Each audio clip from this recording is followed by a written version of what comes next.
sediaan produk jadi atau sediaan produk dalam proses. Sedangkan yang dapat atau boleh disebut beban apabila harga pokok bermanfaat habis dipakai untuk memperoleh laba. Oke. Misalnya di sini diberi contoh biaya penjualan 10.000 untuk kegiatan menjual barang sebanyak 30.000. Biaya penjualannya 10.000 untuk memperoleh laba 20.000, yaitu 30.000 dikurangi 10.000. Oleh karena itu, biaya penjualan dapat disebut juga beban penjualan. Sebaliknya, biaya bahan baku 10.000 tujuannya untuk membuat produk jadi dan produk dalam proses. Belum habis dipakai untuk memperoleh laba, tetapi habis dipakai untuk memperoleh harta. Jadi mudahnya kalau beban itu biayanya habis dipakai untuk memperoleh laba. Tapi kalau biaya itu belum habis, jadi masih dipergunakan.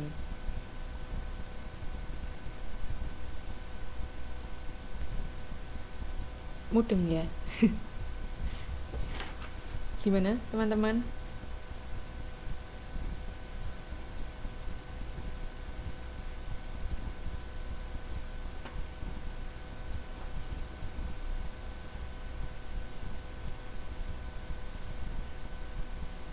Oke. Pokoknya kalau beban yang masuk di beban itu yang masuk di laporan laba rugi itu kan si beban. Kalau beban itu manfaatnya habis dipergunakan untuk memperoleh laba. Macam itu. Oke.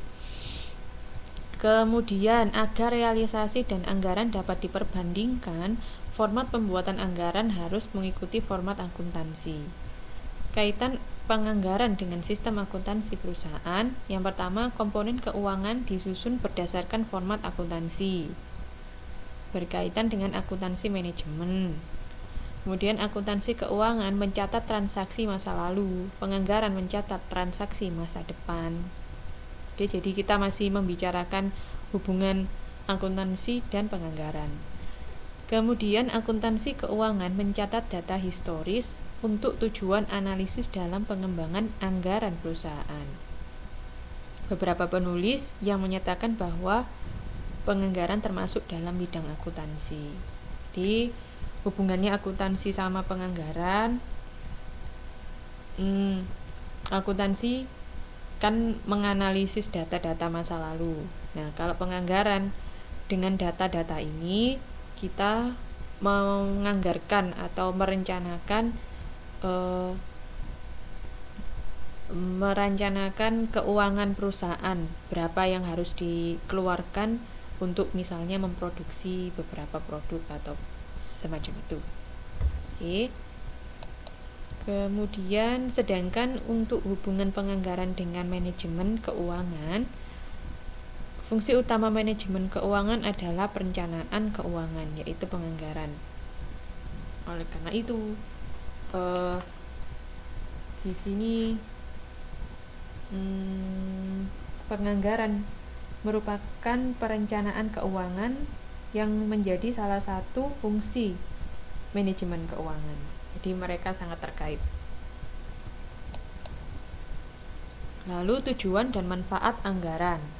Tujuan anggaran adalah landasan yuridis formal dalam memilih sumber dan investasi dana. Kemudian pembatasan jumlah dana yang dicari dan digunakan. Kalau kita sudah menganggarkan, maka jumlahnya juga akan dibatasi dan untuk apa juga jelas.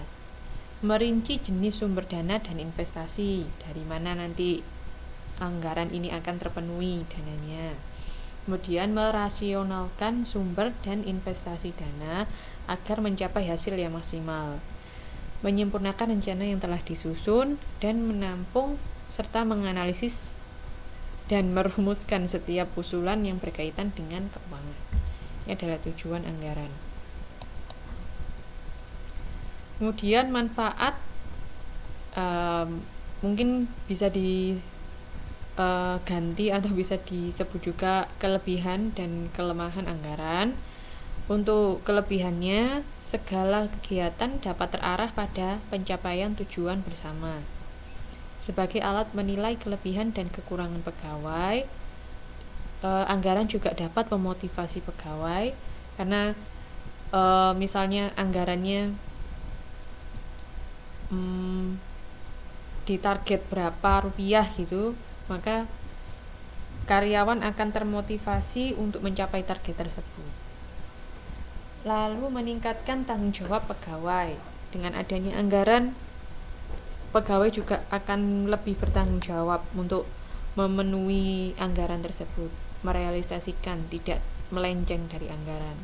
Kemudian menghindari pemborosan, itu jelas, untuk manfaat sumber daya dan alat pendidikan bagi manajer. Namun, kelemahan dari anggaran yaitu dibuat berdasarkan taksiran dan anggapan. Ini menjadi unsur ketidakpastian. Kemudian menyusun anggaran yang cermat memerlukan waktu, uang, dan tenaga. Bagi pihak yang merasa dipaksa mengikuti anggaran, mereka akan menggerutu dan menentang. Macam itu. Kan tadi kan ada asumsi, kemudian